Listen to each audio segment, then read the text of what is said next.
Most people think prayer is asking and intention is wishing.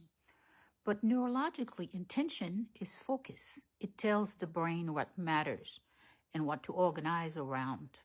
When you set intention, your nervous system shifts from chaos to coherence.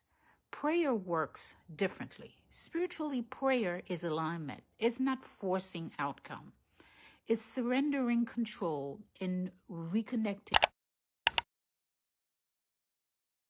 to source. Energetically, intention sets direction and prayer sets frequency. One tells the river where to flow, and the other returns the river to its source. When you combine both clear intention with humble prayer, your mind settles, your body feels safer, your awareness sharpens. That's why clarity often comes after prayer, not during. You're not asking for power. You are remembering how to tune into it.